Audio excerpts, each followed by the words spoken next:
নমস্কার, আমি সঞ্চিতা রিয়া ফ্যামিলির নতুন একটি ব্লগে আপনাদের সবাইকে আরও একবার স্বাগত। তো বন্ধুরা, আপনারা সবাই কেমন আছেন?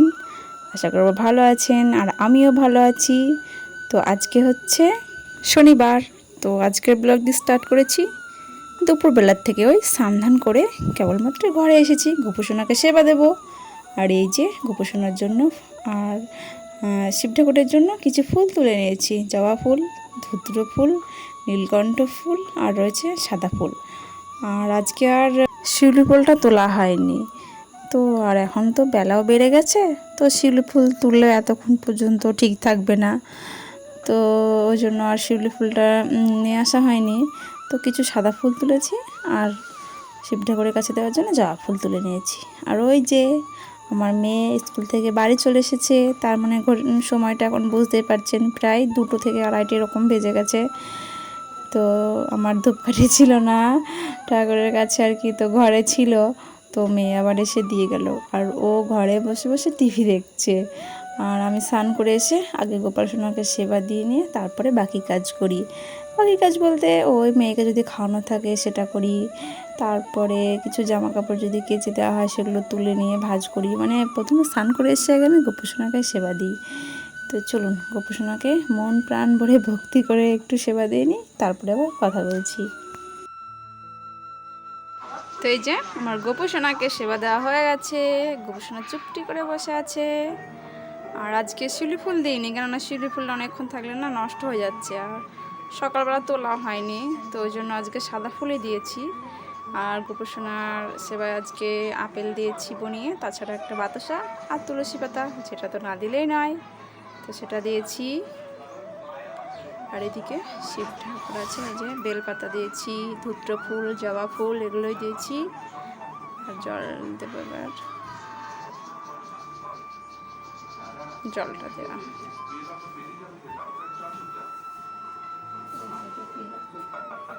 তো গোপোষণার সেবা দেওয়া হয়ে গেছে। চলুন, মানে মেয়ে একটা খুব সুন্দর তুলসী গাছ লাগিয়েছিল টবের মধ্যে। তো গাছটি আস্তে আস্তে জল, আলো, বাতাস সব কিছু পেয়ে খুব সুন্দর হয়েছে গাছটি। তো যেটিকে আপনাদের সঙ্গে শেয়ার না করলে মনটা একদম ভালো লাগছে না।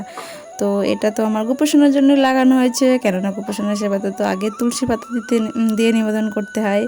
তো দেখেছেন গাছটি খুব সুন্দর হয়েছে। আর ওই যে টবটি দেখছেন, ওটা আমার মেয়ে গানের অনুষ্ঠানে গিফট পেয়েছিল। তো আমি তো বলেইছিলাম আগের ব্লগে, আগের যে ব্লগগুলো দিয়েছি, তো এই টবটির মধ্যে আমার মেয়ে প্রথমে বলেছিল আমি এমন কিছু লাগাবো যেটাতে ঠাকুরের সেবাতে দিতে পারি।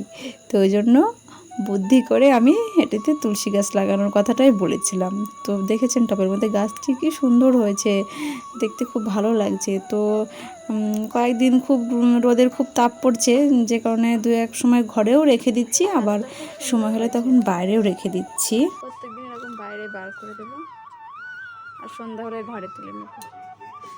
কত পুরো ঘেমে গেছি, কাজ পুরো হয়ে গেছে, ঘরে যাই, একটু ছামাতে গেছে, দাঁড়ায়, পুরো রোদ বাইরেটা।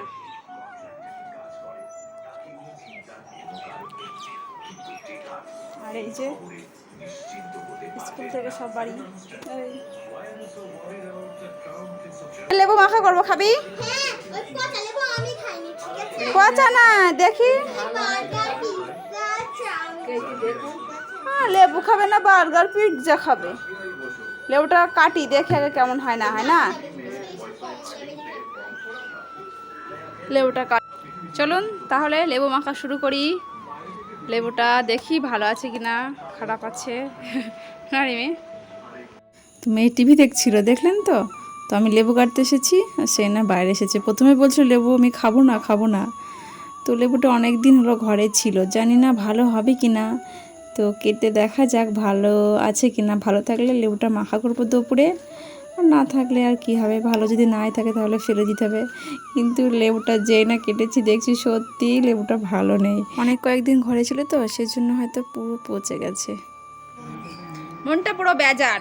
এত সুন্দর লেবুটা হলুদ মনে হচ্ছিল খুব ভালো হবে, কাটলাম তো কি আর হবে, ফেলে দিতে হবে। চলো, রস ছিল লেবুটাতে খুব, এত আশা করে আছি লেবুটা ভালো করে লঙ্কা এটা সেটা দিয়ে মাখাবো, পুরো মানে নষ্ট হয়ে গেছে। যাই হোক থাক, যা নিয়ে আসা নিয়ে আস একটা লেবু বলছি আনার জন্য, কিন্তু আনতে চাচ্ছে না। তো যাই গোপুর প্রসাদ গাই, এ লেবু খাওয়া থেকে গোপুর প্রসাদটাই খেয়ে নি। ঘড়িতে সময় এখন 2:30 মতো বাজে। তো লেবু মাখা করতে গেলাম, সে তো ভালো হলো না। তো এই যে গোপু সোনার প্রসাদ নিয়ে বসেছি। তো মেয়েদিকে দিয়ে এসেছি, মেয়ে খাচ্ছে আর আমিও খেতে বসেছি। তো খাওয়া দাওয়া সেরে মেয়েকে একটু ঘুম পাড়াবো, কারণ আমিও ঘুমাবো আর ওর বাবা তো বাজারে গেছে, হয়তো আস্তে সন্ধ্যা হয়ে যাবে। তো চলুন সন্ধ্যাবেলাতে আবার কথা বলবো। তো মেয়ের বাবা আস্তে আস্তে পুরো 7:30 বাজিয়ে দিয়েছে। তো মেয়েকে পড়িয়ে নিয়েছি, তো ওর পড়া হয়ে গেলে ওইদিকে ড্রয়িং নিয়ে বসেছে। তো অবসর টাইম পেলেও শুধু দেখে এরকম ছবি আঁকতে থাকে। তোর বাবা বাড়ি এসেছে, ওদিকে স্নান করছে। দুপুরে তো স্নান করে বাজারে যায়নি, তো স্নান করছে। আর আমি এদিকে রান্নাবান্না তো দুপুরে করা ছিল, সেগুলোই দেবো খেতে। তো এই যে ব্যাগপত্র সব এখানে নামিয়ে রেখেছে, সমস্ত জিনিসপত্র আছে। আর আজকে তো শনিবার, আমাদের তো নিরামিষ। তো আজকে রান্না করেছিলাম মুগ ডাল আর একটা মানে 5 মিশালি সবজি দিয়ে একটা তরকারি। তো ওর বাবা বললো যে কিছু ভাজা করতে পারে না, আমি সিঙ্গারা নিয়ে যাবো, আজকে সিঙ্গারা ডাল তরকারি দিয়ে ভাত খাওয়াবে। তো এই যে সিঙ্গারা আনতে এসে দেখছি গোপু সোনার মিষ্টি এনেছে আর সিঙ্গারা এনেছে। তো আজকে ডাল চচ্চড়ি ভাতের সঙ্গে সিঙ্গারাটাই মানে খাওয়া হবে। আর গরম গরম সিঙ্গারা তো ডালের সঙ্গে ভাত দিয়ে মেখে খেতে কিন্তু ভালো লাগে। তো আবার দেখছি সিঙ্গারার মধ্যে আবার চাটনিও দিয়েছে। তো চাটনি দিয়ে সিঙ্গারা খেতে তো ভালোই লাগে। তো মেয়েদিকে বলছে, মা গো আমাকে চাটনি দিয়ে আগে গুছিয়ে গাছিয়ে তুমি আমার প্লেটটা সাজিয়ে দাও। তো এই যে মেয়ের জন্য চাটনিটাও রেডি করে নিয়েছি। আর চাটনিটা বেশ একটু মিষ্টি মিষ্টি হয়, রসনা আর চিনি এসব দিয়ে করা, কিন্তু টমেটোর কোনো ভাবই নেই এর মধ্যে।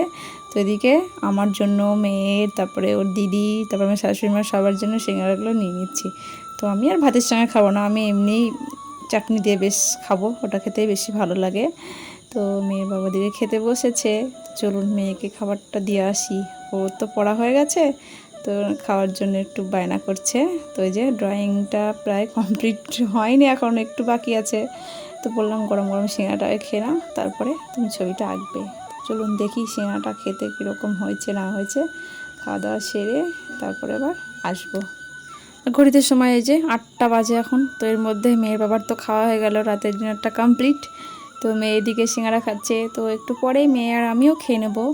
তো খাওয়া দাওয়া সেরে হঠাৎই মনে পড়লো যে সকালে দুধ জাল দেওয়ার সময় দুধটা একটু কেটে গিয়েছিল, তো সেটাকে তো কিছু ব্যবস্থা করতে হবে। তো কি করলাম, দুধটা মানে ছেঁকে নিয়ে দিয়ে জলটা আলাদা করে, তো এই মানে ছানার মধ্যে একটু চিনি আর একটু এলাচের থেতো করে দিয়েছি। তো এটাকে একটু মিক্সড করে নিয়ে জাল দেবো, কারণ না করলে দুধটা আমার সকালে পুরো নষ্ট, ফেলে দিতে হবে। তো যদি এরকমভাবে একটু সন্দেশ করে রাখি তো তবুও খাওয়া যেতে পারে। তো সেভাবেই আর কি মানে সন্দেশটা একটু বানাবো ভাবছি।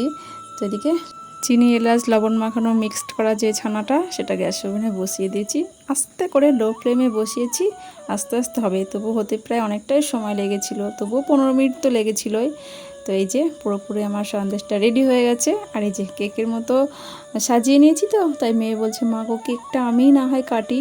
তো প্রথমে ছানাটা জাল দেওয়ার সময় হয়তো ভাবছিলাম ঠিকঠাকভাবে বানাতে পারবো না, প্রথমে এরকমভাবে সন্দেশটা বানালাম। তো দেখলাম না সত্যি খুব সুন্দর হয়েছে, বেশ শক্ত হয়েছে। তো আমি সন্দেশগুলো সব পিস পিস করে রাখছি, সবাই একটু একটু খাওয়া যাবে, যেহেতু আমি নিজে হাতে বানিয়েছি এটা। তো একটু তো এরকম করে রাখতে হবে, সবাইকে একটু দিতে হবে। তো প্রথমে এই যে মেয়েকে একটু দিয়েছি। তো ও প্রথমে খাচ্ছিল না, কেননা ওর তো ভরা পেট, একটু আগে ওকে ভাত খাইয়ে দিয়েছি। তো ওই সামান্য একটু মুখে নিয়ে বলছে যে মা না ভালোই হয়েছে খেতে। তো চলুন আমি একটু খেয়ে দেখবো কেমন হলো না হলো। তো ও তো খেতে চাচ্ছেই না, তো আমি একটু খেয়ে দেখি। সন্দেশটা খেয়ে দেখলাম সত্যি খুব ভালো হয়েছে খেতে। তো চলুন এগুলো এবার বক্সে গুছিয়ে গাছিয়ে রাখি, সকালে সবাইকে এক পিস করে দিয়ে দেবো। তো বন্ধুরা ভিডিওটি আজকে এই পর্যন্তই, দেখা হবে পরের একটি নতুন ভিডিওতে। ততক্ষণে আপনারা সবাই ভালো থাকবেন।